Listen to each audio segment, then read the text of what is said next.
A silent stone circle holds memories far older than any book.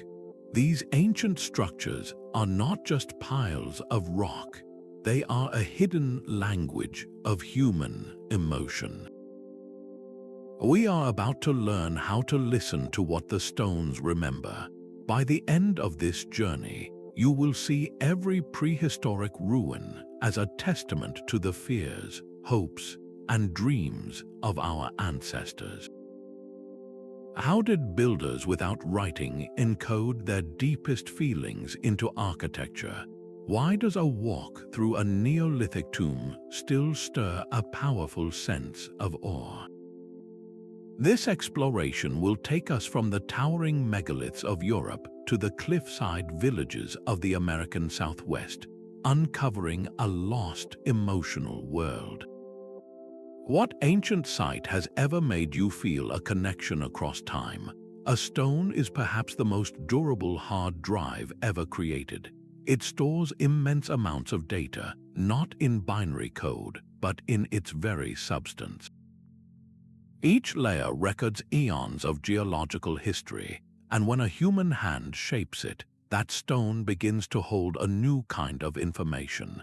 It becomes a vessel for culture, for belief, for the intangible feelings of people who lived thousands of years ago.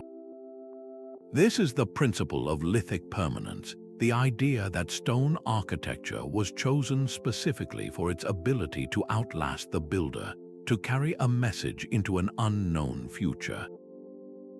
The selection of material was never arbitrary. A smooth, river-worn megalith conveyed a different feeling than a rough, jagged block quarried from a local hillside.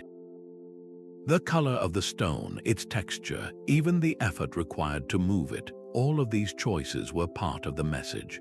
Why go to such incredible lengths to erect a monument meant to endure for countless generations?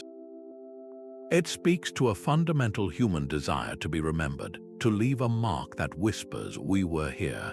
This philosophical leap to see memory in a non-sentient object is key. We are not saying the stones are conscious, but that they function as a physical link, a bridge built by ancient hands that we can still cross today.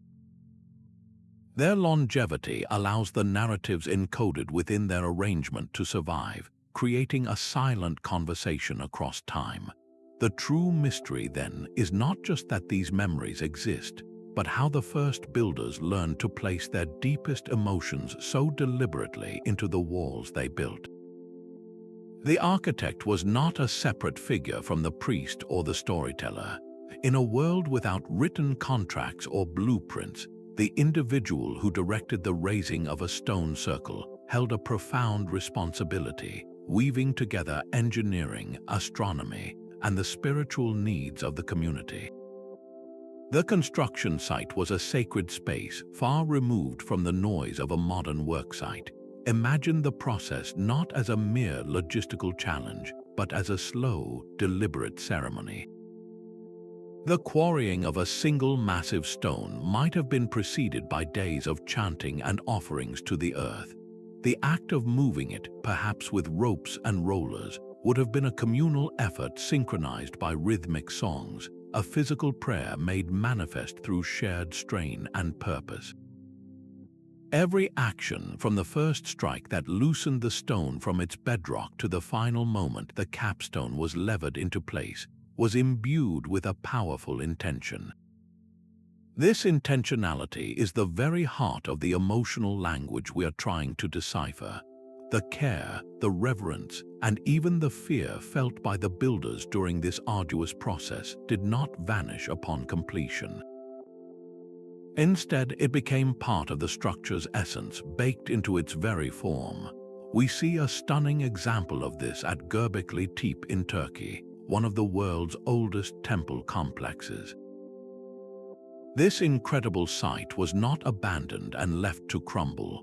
It was deliberately and carefully buried by its own creators, filled in with earth and stone. This was not an act of destruction, but one of preservation, a ritualistic death meant to protect and sanctify the space for eternity. That decision carries an immense emotional weight, a statement of such profound respect that it echoes across 12,000 years. It is this original emotional charge, this concentrated focus of human feeling during creation and consecration, that the stones remember. It creates a palpable atmosphere that sensitive visitors to ancient sites consistently report feeling, a quiet hum of significance that seems to linger in the air. But how exactly did these deeply felt intentions translate into the physical shapes we see today? The answer lies in the deliberate architectural choices that gave form to those sacred emotions. The choice of a circle was never accidental. It is a shape that has no beginning and no end, mirroring the perceived cycles of the sun, the moon, and the seasons. Entering a circular structure like a henge or a roundhouse was to step into a model of the universe, a space that embodied unity, wholeness, and the eternal return of life. This stands in stark contrast to the emotional language of a long, linear Barrow tomb. Here, the form suggests a journey, a procession from the world of the living into the realm of the ancestors. The rectangular shape imposes a sense of order and direction, a finality that the circle deliberately avoids. These forms are the grammar of this ancient language. But to fully understand the sentence, we must also listen to the texture of the words themselves, to the very materials from which these emotional statements were built. A stone tomb feels cold and eternal, while a house of earth feels warm and alive. The very substance of a building was its first and most powerful emotional statement. Prehistoric builders did not see stone, earth, and wood as inert commodities, but as living partners in creation, each with a distinct personality and spiritual weight. Stone was the material of eternity. Its immense durability, its resistance to the elements, made it the obvious choice for honoring the ancestors and communicating with the gods. To build with stone was to make a promise of permanence, to declare that some truths were as unyielding as the bedrock itself. Yet that same unyielding quality could also feel distant, even intimidating, a reminder of powers far greater than any single human life. Earth, by contrast, was the element of the present. An earthen mound or an adobe wall was literally built from the land, creating a structure that felt deeply rooted and nurturing. This was the material of the hearth, of fertility, of the warm, dark soil from which life springs. A home made of earth was an embrace, a connection to the idea of a mothering, providing world. It spoke of growth, cycles, and belonging. Then there was wood, the great lost voice of prehistoric architecture. While stone and earth survive, wood returns to the soil. We can only infer its emotional role from later traditions and the rare preserved post holes that outline its ghostly presence. Wood was likely the substance of life itself, representing flexibility, growth, and the organic world of forests. A wooden structure would have felt alive, breathing with the seasons, temporary in a way that celebrated the vibrant, changing nature of existence. The choice to bury a chieftain in a stone cairn rather than a wooden chamber was not just a practical decision. It was a profound emotional declaration about how that culture viewed death.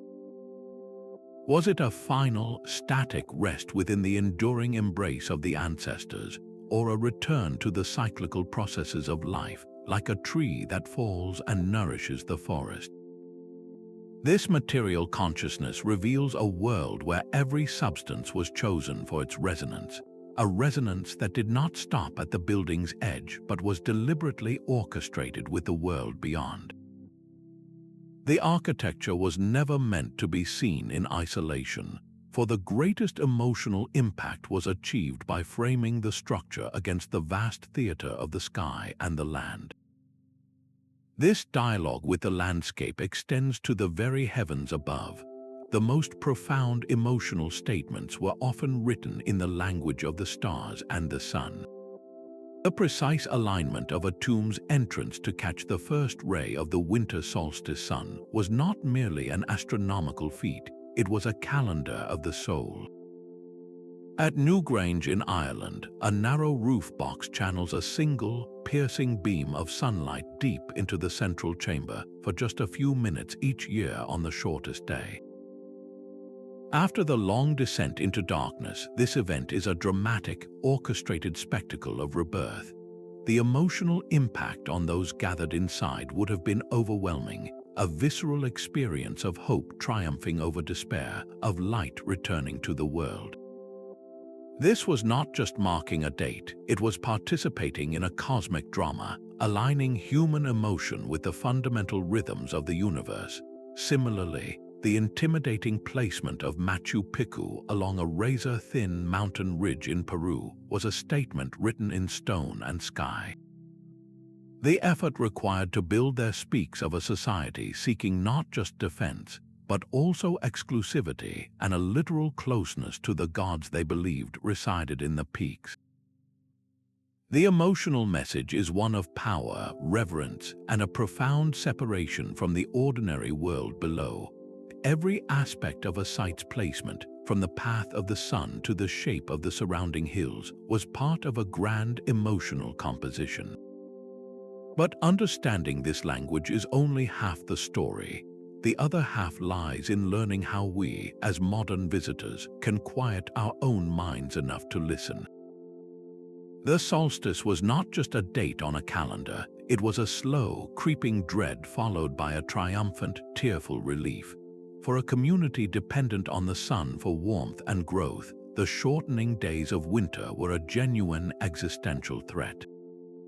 A monument like Maeshowe in Scotland, with its long, dark passageway perfectly aligned to the setting sun of the winter solstice, was an architectural promise. For 364 days a year, that tunnel was a corridor into darkness. But on that one critical day, the sun would fire a beam of light directly down its length, flooding the inner chamber with a golden glow. This was not an abstract scientific observation.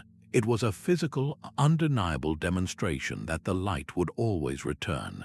The building itself became an instrument of hope, a machine designed to produce a specific, powerful emotional experience that reinforced the community's faith in the cycle of life.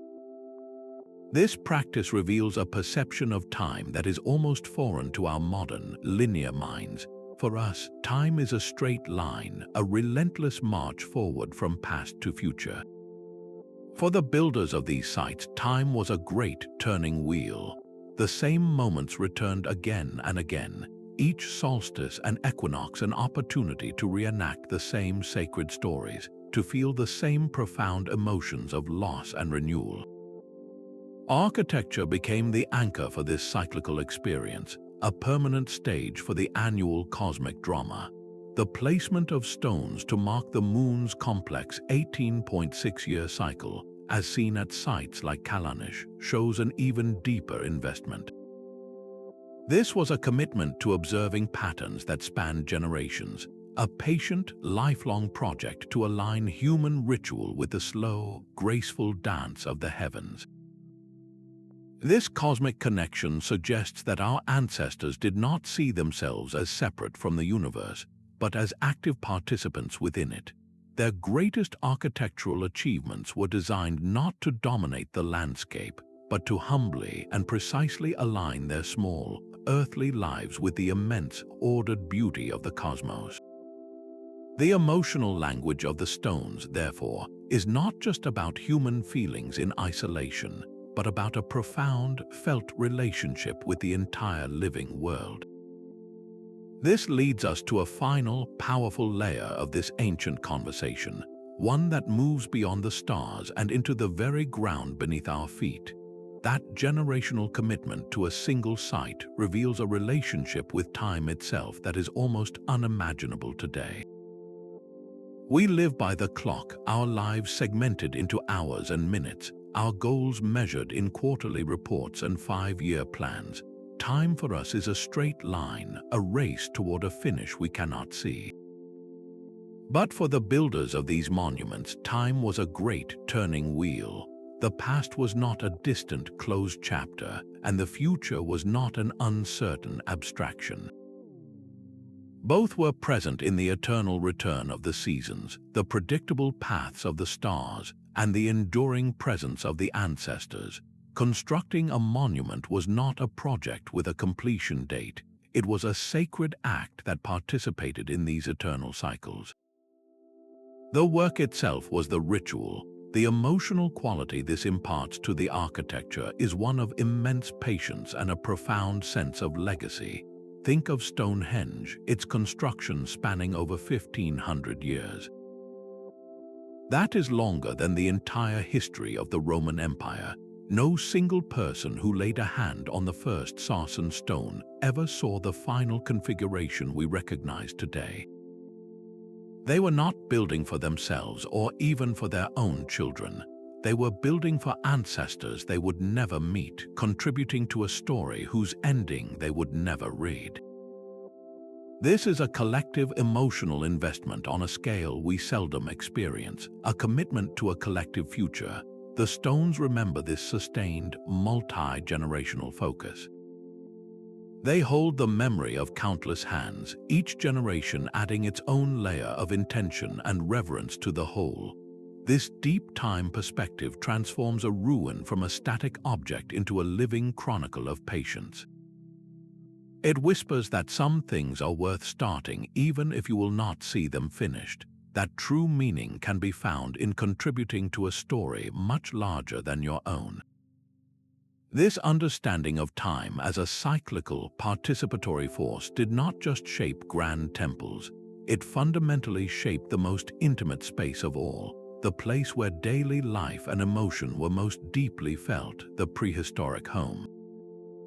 While the great stone circles and tombs speak of cosmic cycles and eternal truths, the emotional world of our ancestors was equally shaped by the intimate spaces where they slept, ate, and raised their children. A home was not merely a shelter from the elements, it was a sanctuary for the heart. At places like Çatalhöyük in Turkey, one of the world's earliest known cities, we find a remarkable urban landscape with no streets. Houses were built directly against one another, and people moved across the rooftops, entering their homes through holes in the ceiling by descending a ladder. This unusual design was not an architectural quirk, it was a profound emotional statement about security. In a world of very real dangers, both human and animal, the community chose to present a solid, impenetrable outer wall to the world.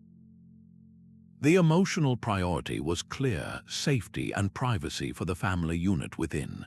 Stepping down that ladder was a daily ritual of entering a protected, inward-focused world. And at the very center of that world burned the hearth.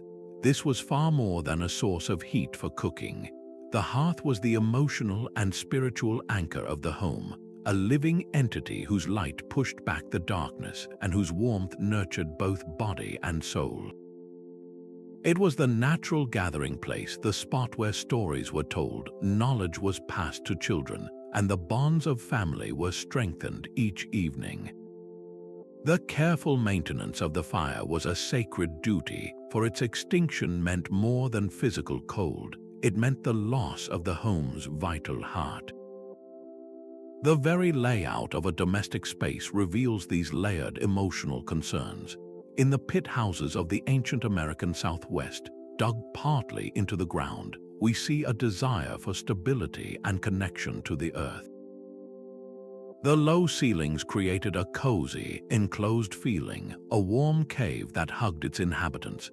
The presence of carefully built storage pits, often sealed and hidden, speaks to the deep-seated anxiety about survival and the hope for future prosperity. These were not just pantries, they were physical manifestations of a family's prayer for security through the harsh winter months. Even social hierarchies within the family were etched into the floor plan. The placement of sleeping platforms, the allocation of space for tools versus ritual objects, all of this quietly maps the relationships and values of the people who lived there. And then there is the compelling evidence of a desire for beauty.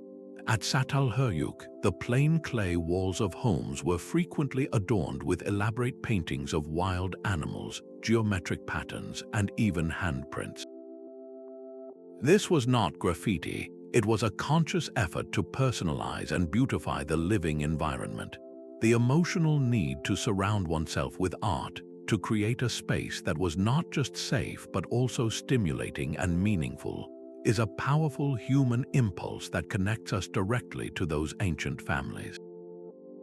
They sought comfort, identity, and a sense of wonder within their own four walls. These domestic emotions, the yearning for safety, warmth, and belonging, provide the essential human counterpoint to the awe inspired by the megaliths.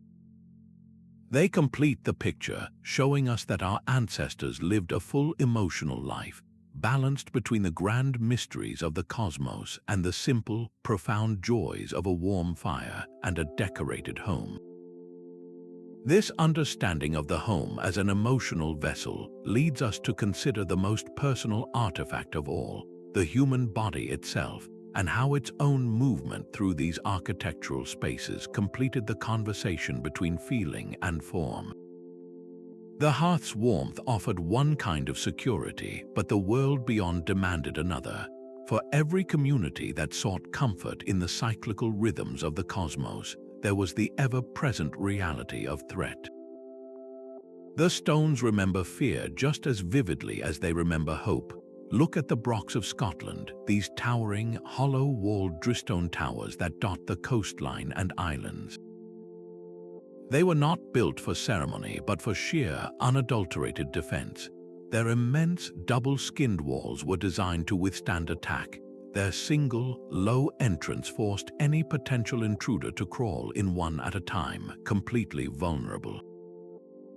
Or consider the Newgrange civilization of Sardinia, whose landscape is still dominated by thousands of fortress-like stone towers called Newgrange. These were not solitary sentinels, but often part of complex fortified settlements, their thick, corbelled roofs and labyrinthine passages creating a defensive network. The sheer physical effort required to build these structures, to quarry and lift such massive stones into impregnable fortresses, speaks to an emotional investment born from profound anxiety. This was not the patient, generational work of aligning with the stars. It was an urgent, communal response to a world perceived as dangerous. The strategic placement of these forts on hilltops with commanding views of the surrounding land communicates a constant state of vigilance. Every aspect of their design, from the narrow windows perfect for archers to the limited, easily defended access points, is a physical manifestation of a community's fear. This architecture tells us that the idyllic vision of a peaceful prehistoric past is a myth. The emotional landscape was complex, a tense balance between the sacred awe felt within a stone circle and the primal, gripping fear that necessitated a fortified wall. The stones of a Broch remember the cold sweat of a night watch, the tense conversations about scarce resources, and the collective sigh of relief when a threat passed. They hold the memory of a vulnerability that was as much a part of the human experience as the desire for transcendence. This defensive architecture stands in stark contrast to the open, welcoming forms of communal gathering spaces, a reminder that survival often required a community to turn inward, to build barriers, and to protect the fragile flame of life from the dangers that lurked in the unknown dark. Fear and domestic comfort existed alongside a far more transcendent emotion, one that ancient architects mastered with breathtaking skill, the profound feeling of awe. These builders understood that to truly unite a community, you needed more than just safety from threats. You needed to offer a connection to something magnificent and eternal. They became engineers of the sublime, constructing machines designed not for physical labor, but for spiritual transformation. Deep beneath the island of Malta lies the Hypogeum of Ħal Saflieni, an entire temple complex carved by hand from the living rock. The experience of entering it was carefully orchestrated. You would descend from the bright Mediterranean sun into a winding, claustrophobic passageway, leaving the familiar world behind. This narrow tunnel then opens abruptly into a vast circular chamber known as the Oracle Room. Here, the architecture manipulates not just sight but sound. A voice spoken into a specific niche resonates through the entire space, the sound vibrating not just in your ears but deep within your bones. This was not an accident. It was a calculated effect to make a priest's words seem to emanate from the very earth, granting them a divine and terrifying authority. In Peru, the Moche people built the Temple of the Sun, a massive adobe pyramid that dominated the landscape. Approaching it required a long, arduous climb, a physical exertion that heightened the sense of anticipation. At the summit, ceremonies would take place, with participants elevated high above the mundane world, closer to the gods. The sheer scale of the structure, the effort required to build it, and the commanding view it offered were all designed to diminish the individual and elevate the collective, creating a shared sense of wonder at the power of their society and the cosmos it honored. These structures used the powerful contrast between confinement and expanse, between silence and overwhelming sound, to produce a specific emotional state, what we might call sacred terror. It is that deliciously frightening feeling of being in the presence of a force so much greater than yourself that it is both thrilling and humbling. This carefully engineered awe was a potent social glue. When an entire community undergoes the same disorienting, powerful ritual within an architectural masterpiece, it forges an unbreakable bond. They share a secret, a memory of an experience that cannot be easily put into words, only felt. This collective emotional resonance, stamped into the very stones of the temple, ensured that everyone understood their place within a larger, meaningful whole. The stones remember the gasps of wonder, the collective silence, the shared heartbeat of a people united in reverence. A single person could never hope to raise a 20-ton stone. The grandest prehistoric structures were born from the unified strength of an entire community, a collective effort that transformed the very act of building into a powerful social ritual. When hundreds of people pulled together on ropes made of plant fiber, their muscles straining in unison, the immense stone sled began to move. This shared physical exertion, synchronized by rhythmic chants, forged a deep emotional bond of solidarity. The finished monument, whether a towering tomb or a vast earthwork, was far more than a building. It was a permanent, undeniable symbol of what the community could achieve together. It stood as a testament to their cooperation, a physical anchor for their shared identity. These were not passive structures. They served as the stage for the most important moments of communal life.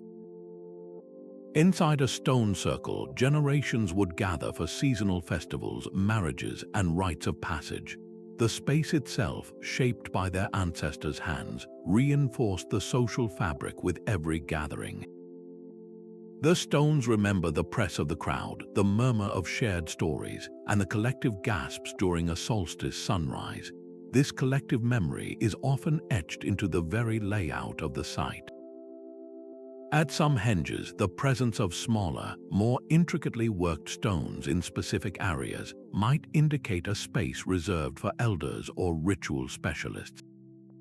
The main, central arena was for the entire community, while more secluded chambers could have been for smaller, more exclusive groups.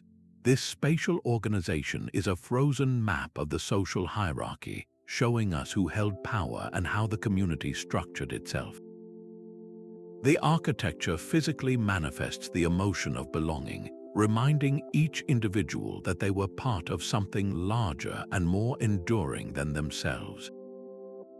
This profound sense of community, however, was not a static condition, and the stones also remember the quiet moments of individual experience that happened within these grand collective spaces. This separation of space was a powerful tool for managing human emotion. In many ancient complexes, the very path you walked was a carefully designed lesson in social order. A wide, open courtyard might welcome the entire community for a public gathering, a space of collective celebration where everyone felt included. But from that open space, the architecture often guided movement toward a very different kind of place. A narrow doorway, perhaps low enough to force a bow, would lead into a smaller, darker, and more exclusive chamber. This physical transition was an emotional one, moving from the noise of the crowd into a hushed, sacred silence reserved for a select few. The experience of being granted access to that inner sanctum would have stirred powerful feelings of privilege and reverence for the authority figures who presided there. Conversely, for those who remained outside, the very existence of that hidden space created an aura of mystery and a clear sense of hierarchy. This was not just architecture, it was emotional engineering. Planners used space to make people feel a certain way, to instill humility in the presence of perceived power. We see this with remarkable clarity in the great temple of Amnajdra on Malta.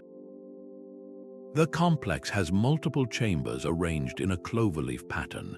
The outer areas are more accessible, but the innermost apse is small, dark, and acoustically distinct. Sound behaves differently there, creating an intimate, almost intimidating atmosphere. To stand in that central space was to be set apart, both physically and emotionally, from the rest of the community.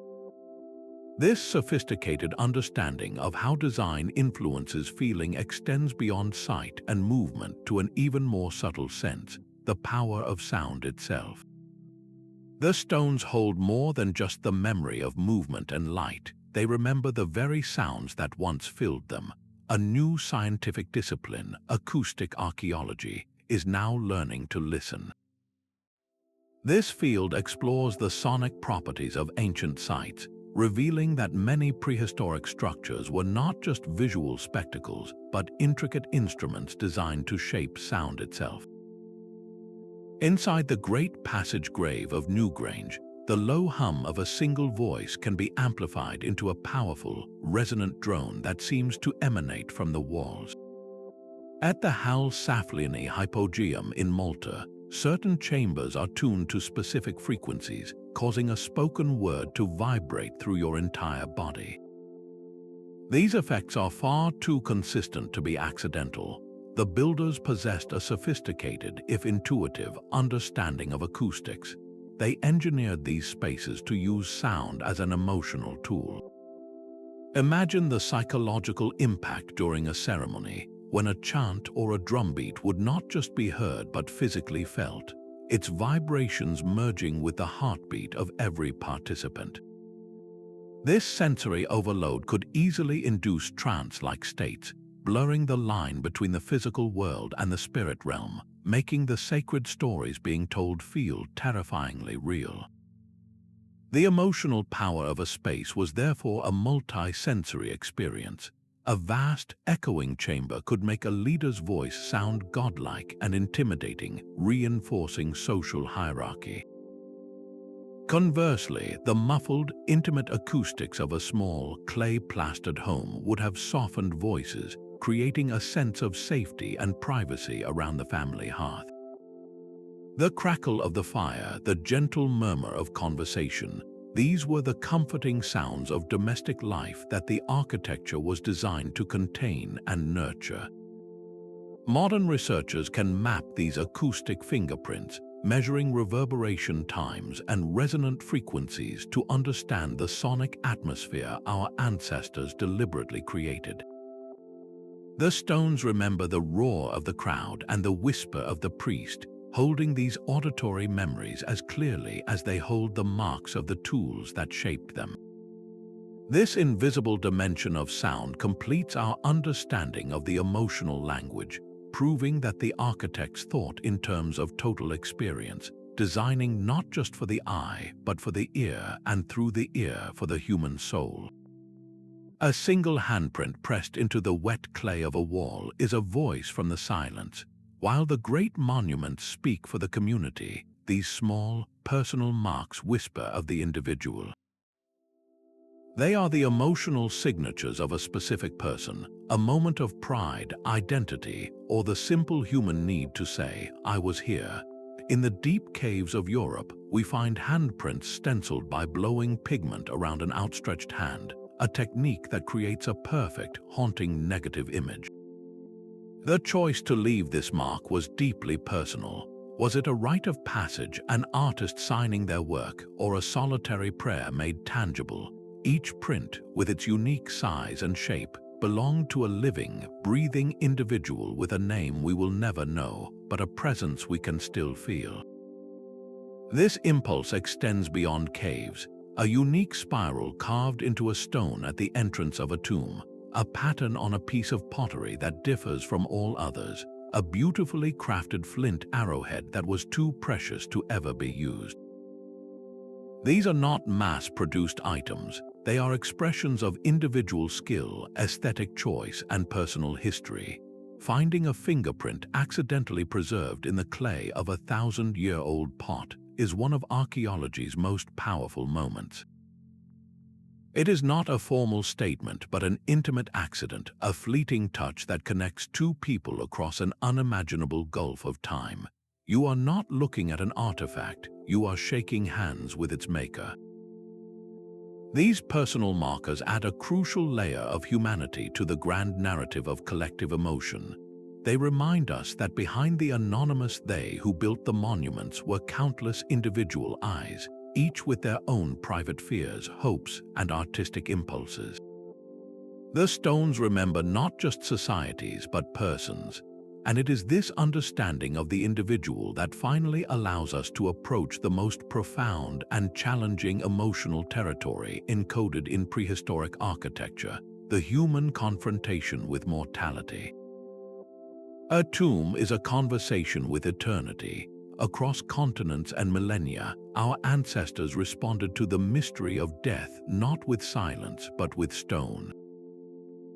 The great long barrows of Europe, those grassy mounds covering stone-lined chambers, were far more than practical holes in the ground.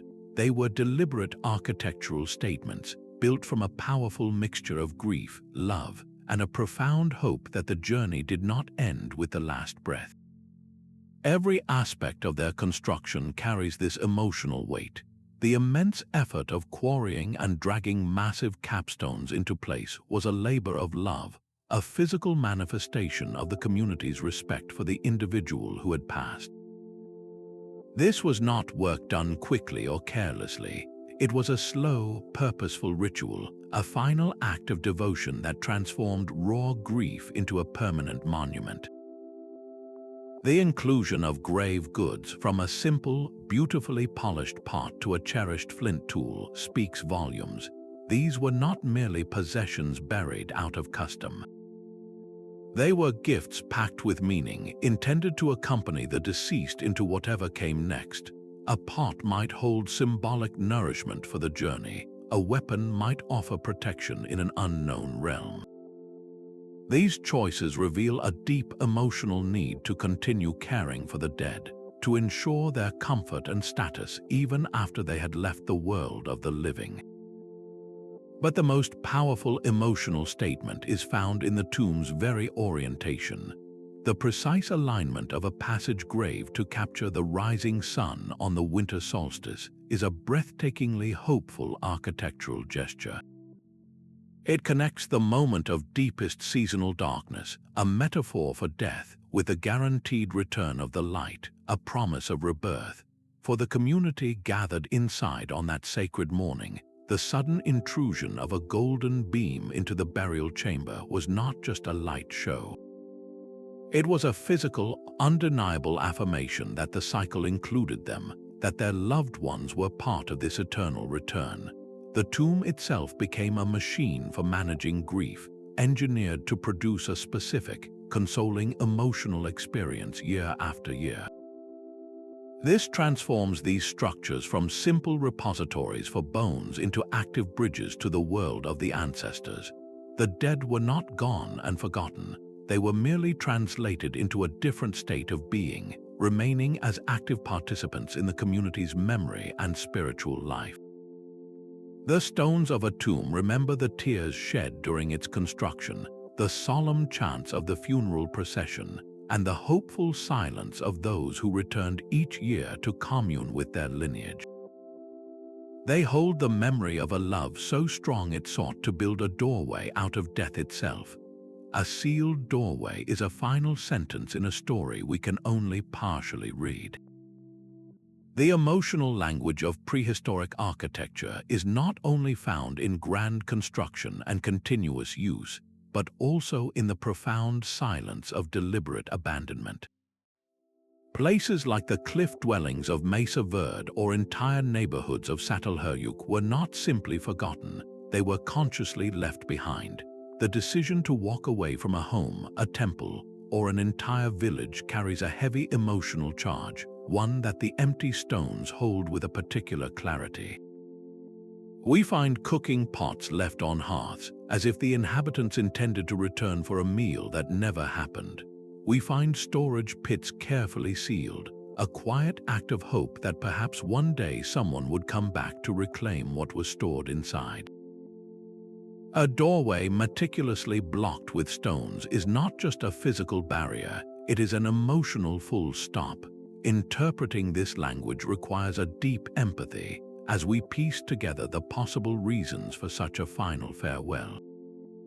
Was it a slow, grinding pressure like a generations-long drought that made survival impossible, forcing a community to leave their ancestors behind in search of water? Or was it a sudden, sharp fear, a threat that sent people fleeing with only what they could carry? The silence that follows abandonment is not empty, it is thick with unspoken goodbyes and the ghosts of interrupted lives. This stands in stark contrast to sites that were used for centuries, where layer upon layer of rebuilding tells a story of continuous attachment. In an abandoned site, the story stops abruptly. The stones remember the moment the last fire was extinguished, the last child's laughter faded from the courtyard, and the final footstep echoed down the canyon trail. They hold the memory of a community's most difficult calculation, the painful choice to sever their physical connection to a place in order to ensure their own survival. This language of loss and necessity adds a crucial, somber note to our understanding, reminding us that the relationship between people and their architecture was not always one of permanence, but sometimes one of heartbreaking yet necessary release. A sacred place is rarely built just once. Instead, it grows layer by layer, each generation adding its own voice to a conversation that spans centuries. These sites are emotional palimpsests, a term borrowed from ancient manuscripts where old text was scraped away to make room for the new, yet faint traces of the original writing remained visible beneath. In architecture, this means a stone circle might see new stones added centuries after the first were raised. A simple burial mound could be expanded into a grand hilltop barrow, its original purpose both preserved and transformed by the ambition of later builders. This continuous modification is not a sign of disrespect for the past, but quite the opposite. It demonstrates a deep, enduring reverence for the location itself, a belief that the power of the place was so potent that it demanded repeated engagement. The stones remember not one story, but many, all woven together into a single, complex tapestry of human feeling. Untangling these layers is like listening to a chorus of voices from different eras, all singing about the same sacred ground but with slightly different lyrics. Consider a natural spring believed to hold healing powers. For the first people who found it, the emotion was likely one of raw, wondrous discovery. They might have left simple offerings, a few shells or a carefully placed stone, marking the spot with a whisper of gratitude. 1,000 years later, their descendants, now part of a more complex society, might build a small shrine around the spring, formalizing that initial feeling of awe with a structure. The emotion here is more organized, a communal reverence channeled through architecture. Centuries after that, a temple might rise on the same site, its walls enclosing the spring and the older shrine. This new layer carries the weight of official religion, the emotion now mixed with political power and social hierarchy. Yet, the original power of the water remains the central draw.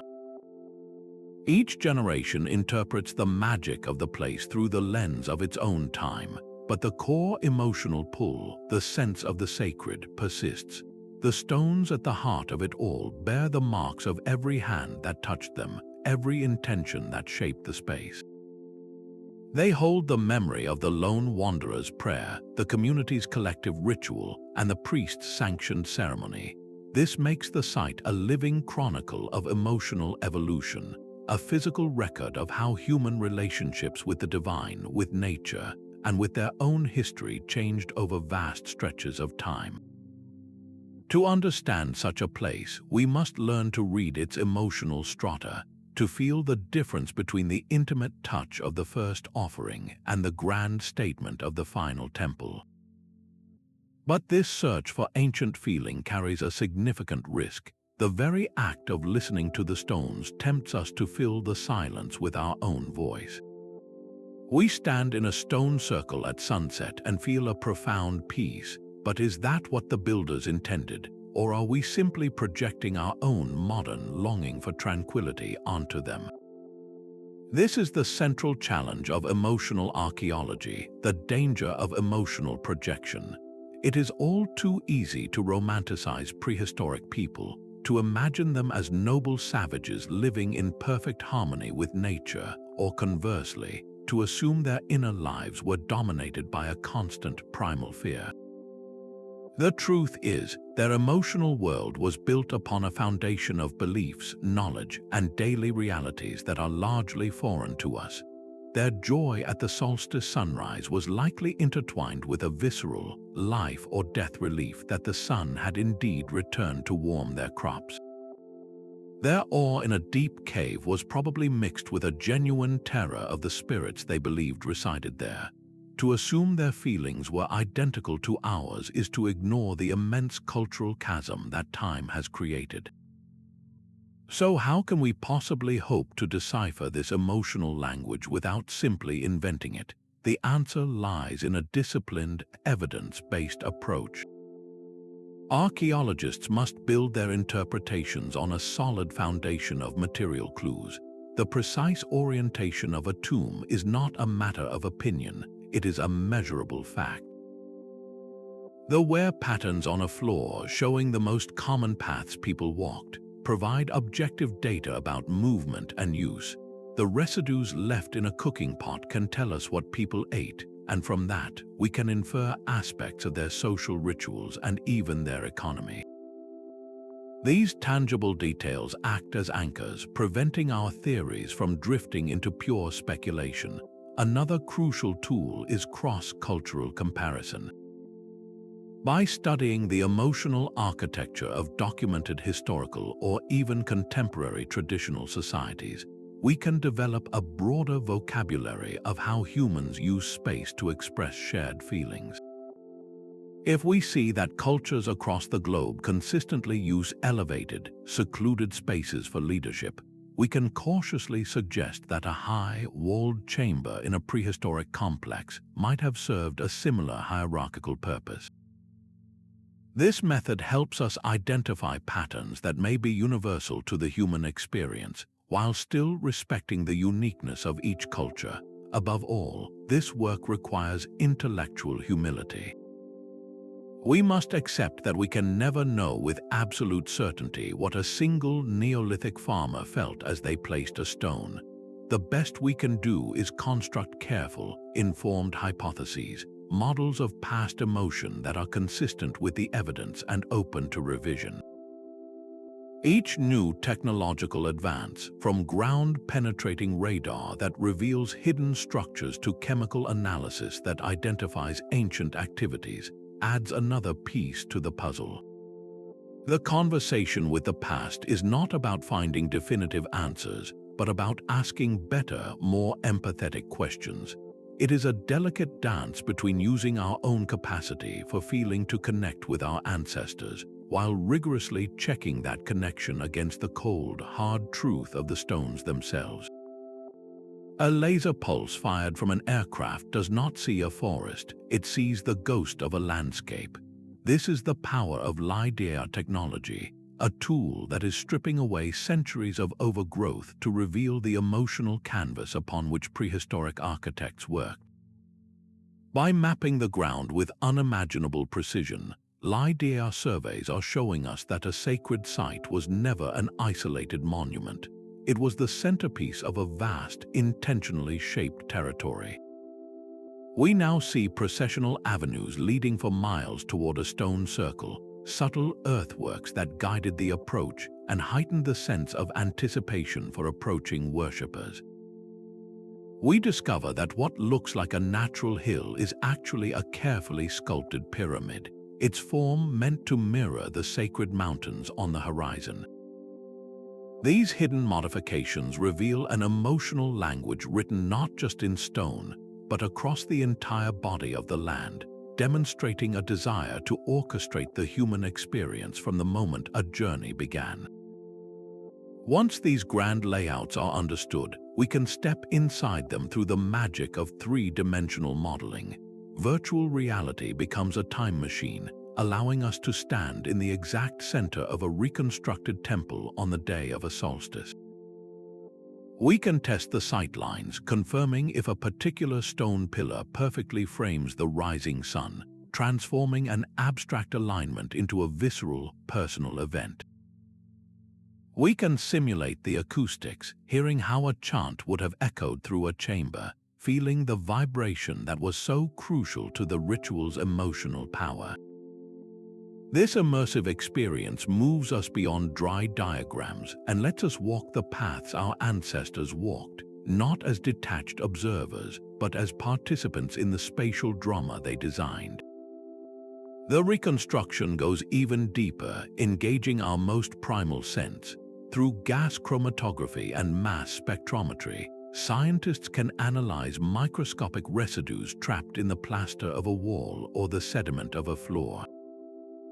They can identify the chemical fingerprints of specific plants, resins, and foods. This allows us to know with startling certainty that the air in a particular room was thick with the smell of sage smoke during ceremonies, or that the family hearth always carried the scent of roasting grain.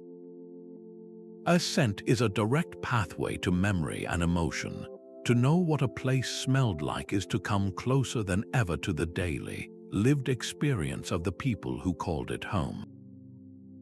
These technologies are not simply giving us more facts about the past.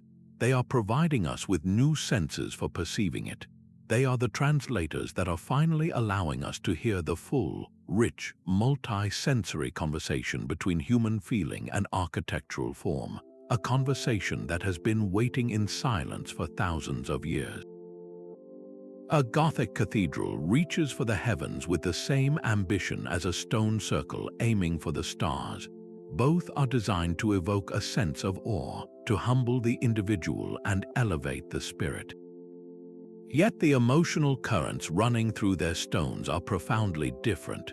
The prehistoric monument channels awe through a direct, participatory relationship with the natural world, its power derived from aligning human ritual with the sun and the seasons. The cathedral, while equally magnificent, often channels awe through a specific religious doctrine, its spires pointing toward a single, centralized God, and its stained glass windows telling a prescribed sacred story. The emotional language shifts from a collective experience of cosmic cycles to a more focused reverence for institutional faith. We see a similar contrast in structures of power. A modern Capitol building with its imposing columns and vast, echoing halls is engineered to inspire respect for the state, a feeling that can easily tip into intimidation.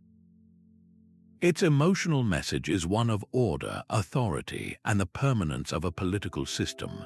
The defensive Brock or Newgrange, while also intimidating, speaks to a power born from communal fear and the urgent need for survival, not the abstract authority of a government. Its emotional core is visceral and immediate, yet amidst these grand differences, one emotional need remains a stunning constant: the universal longing for a safe and comforting home. The fundamental desire for a warm hearth, for a private space to raise a family, and for walls that offer both physical security and a sense of identity, connects the pit house dweller of 1,000 years ago to the suburban homeowner of today.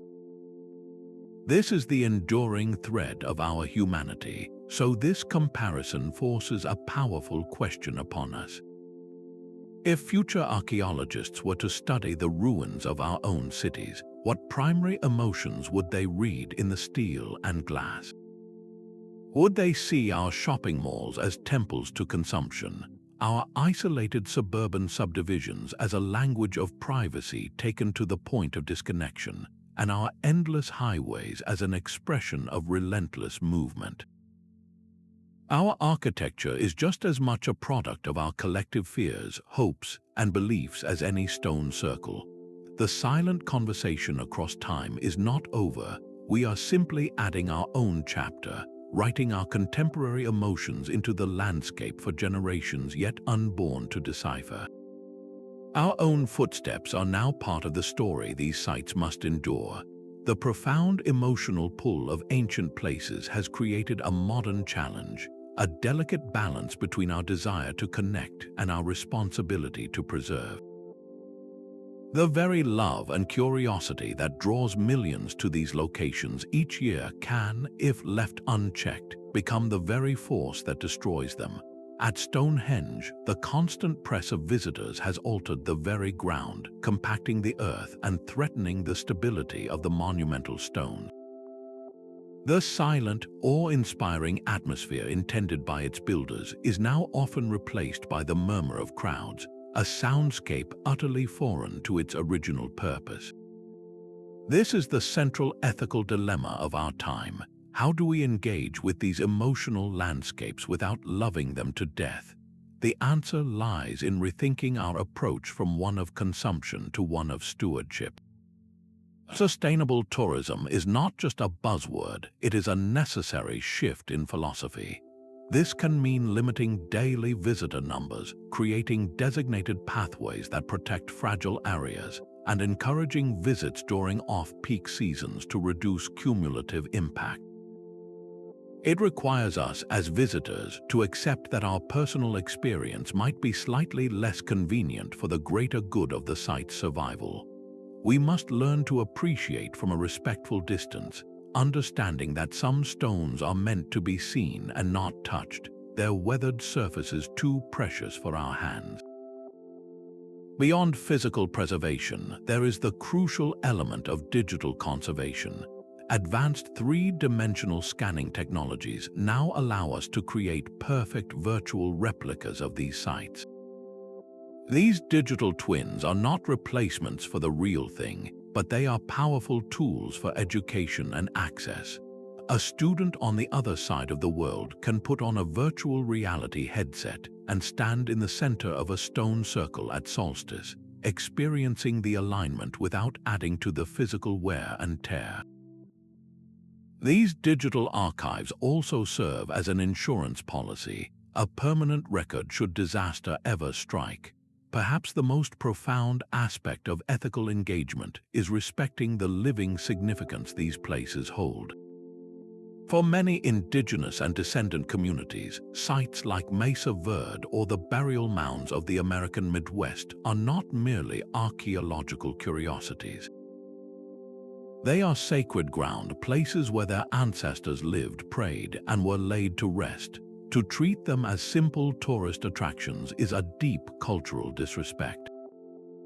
True connection means listening to these communities, involving them in management decisions, and honoring their protocols, which may mean not photographing certain areas or refusing to climb on structures they consider holy.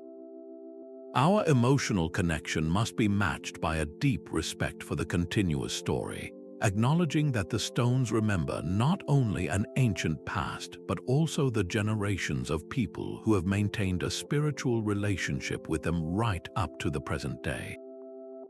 The stories we tell about these places carry immense weight. When we narrate the history of a site, are we reducing it to a puzzle of engineering and astronomy, or are we acknowledging the emotional and spiritual world of its creators? The most respectful connection we can forge is one that honors the full humanity of the people who built these places, ensuring that our fascination does not erase the very feelings we seek to understand. Archaeology can map the alignments and catalog the artifacts, but it takes a story to rekindle the fire in a cold hearth. The precise measurements of a tomb's entrance are just data points until a narrative voice helps us feel the community's collective breath held in the dark, waiting for the solstice sunbeam to pierce the chamber. This is where science and the humanities must join hands. The historian, the novelist, and the filmmaker become essential translators, taking the solid foundation of archaeological evidence and building upon it the emotional architecture of a lived experience.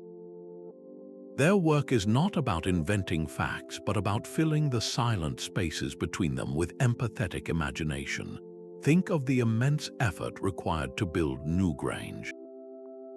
A scientific report can detail the tonnage of stone and the engineering principles, but a well-told story can transport us into that world. We can almost feel the strain in our own muscles as the massive stones are dragged into place, hear the rhythmic chants that coordinated the labor, and share the profound hope that fueled such a generational project. This kind of storytelling makes the past immediate. It allows us to connect not with an abstract concept of a Neolithic culture, but with the specific, human-scale fears and aspirations of the people within it. This collaborative approach is vital. The storyteller must be guided by the archaeologist's findings to ensure the narrative remains rooted in evidence, avoiding the trap of pure fantasy. In return, the storyteller gives the archaeologist's work a far greater reach and impact, making the cold stones speak in a language the heart understands. A responsible story becomes a bridge, allowing a modern audience to cross the vast gulf of time and stand for a moment beside those ancient builders. It answers the fundamental question of why any of this matters, transforming a ruin from a mysterious relic into a testament to the enduring human spirit.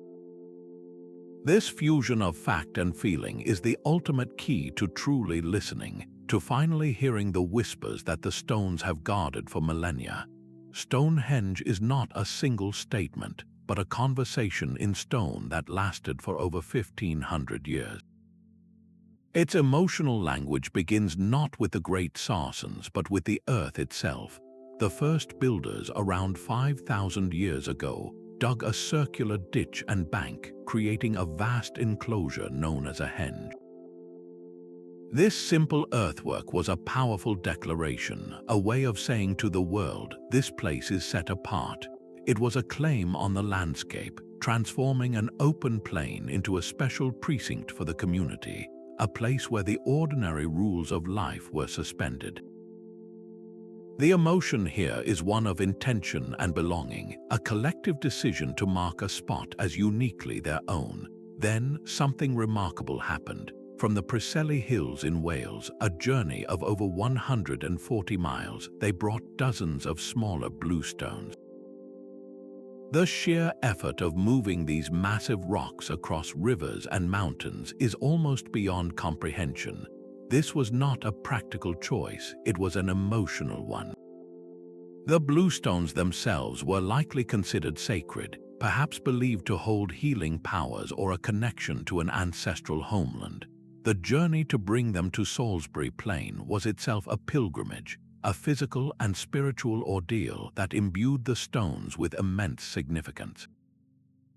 The emotion encoded in this phase is one of profound connection, a literal dragging of a piece of a distant, holy land to the heart of their world. It speaks of a deep yearning to unite different parts of their territory, both physically and spiritually, into one sacred whole. Centuries later, the story took its most dramatic turn with the arrival of the giant sarsen stones from nearer quarries. These were the final, majestic words in the architectural sentence. The raising of these 20-ton monoliths into trilithons, the iconic three-stone doorways, required a staggering feat of communal labor. This was the ultimate expression of solidarity, a society capable of uniting its entire strength for a shared spiritual goal. The final arrangement was a precise theater for the heavens. The central axis aligns with the summer solstice sunrise and the winter solstice sunset, framing the sun's most extreme turning points. For the people gathered within, this was not just astronomy, it was a direct dialogue with the cosmic forces that governed their lives. The experience of witnessing the sun rise perfectly between the stones would have been a moment of collective awe, a visceral confirmation of their place in a vast, orderly universe.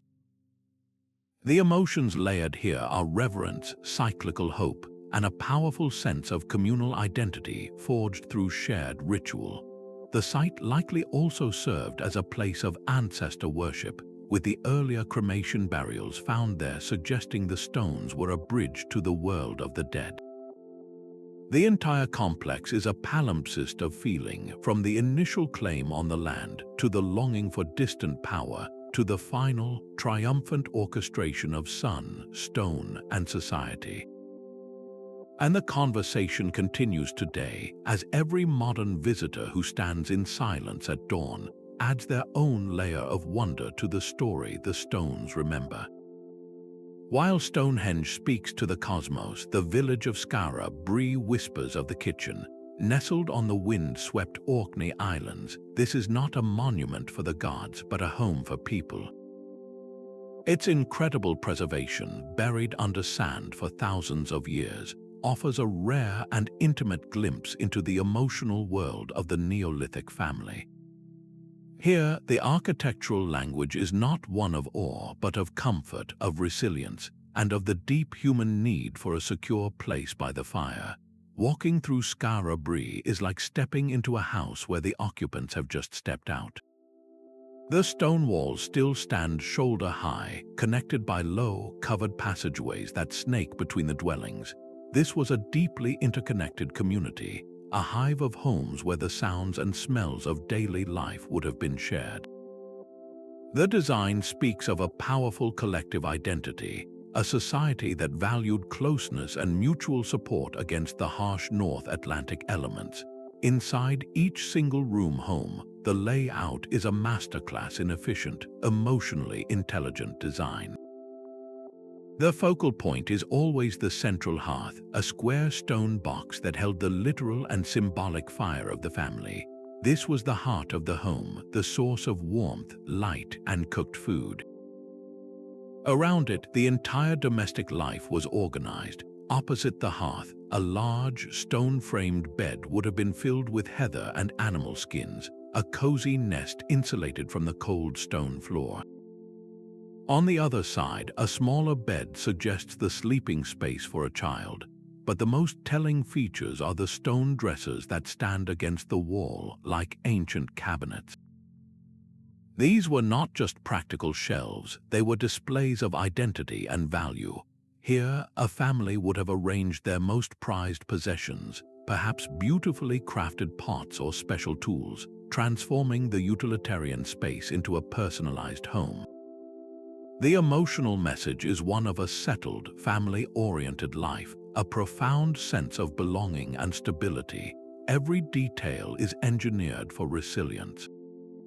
The houses are sunk into the ground, called middens, which were essentially mounds of domestic waste that provided superb insulation against the brutal winds and cold. The very substance of their homes was made from their own daily living, a literal embedding of their history into the walls that protected them. This speaks to a pragmatic, ingenious adaptation to their environment, a quiet pride in creating a warm, secure haven in a challenging world. Then there is the mystery of its end. Around 2500 BC, the village was abandoned with a startling suddenness. The evidence suggests the occupants left quickly, perhaps fleeing a catastrophic storm that was about to bury the village in sand. This rapid departure, frozen in time, adds a deeply poignant layer to the site. It is a snapshot of interrupted lives, a reminder of the fragility that underlay even this seemingly secure and resilient community. The stones of Skara, Brae, remember not solstice sunrises, but the smell of stew cooking over the hearth, the laughter of children in the passages, and the final, hurried silence. They teach us that the grandest emotional language of prehistory is often found in the quiet, enduring poetry of home. The stones have never fallen silent for everyone. While modern archaeology often treats ancient sites as puzzles from a completed past, for many indigenous cultures around the world, these places are living relatives. Their connection is not based on excavation, but on unbroken oral traditions that have passed down the stories and meanings of these sites for countless generations. This living knowledge offers a perspective that no amount of scientific analysis can replicate. An archaeologist might measure the precise alignment of a petroglyph with a star, but an indigenous elder can tell you the story of the ancestor who carved it and the song that was sung to honor that celestial event. This is not a conflict between science and tradition, but an opportunity for a deeper, more complete understanding. It reminds us that the emotional language we are trying to decipher was never meant to be a secret code. It was, and for some still is, a mother tongue. This realization calls for a fundamental shift in how we approach these places, a process often called decolonizing archaeology. It means moving from a stance of ownership and discovery to one of humility and collaboration. It requires archaeologists to step back and actively listen to the descendants of the very people who built the structures they study. This collaborative path is not just the most ethical way forward, it is the most fruitful. When a tribal historian explains that a particular rock formation is not a random boulder but a transformed being from a creation story, the entire emotional landscape of a site shifts. The stone is no longer an object to be catalogued, but a character in a living narrative. This partnership enriches the interpretation, grounding abstract theories in the specific, nuanced beliefs of the culture that created them.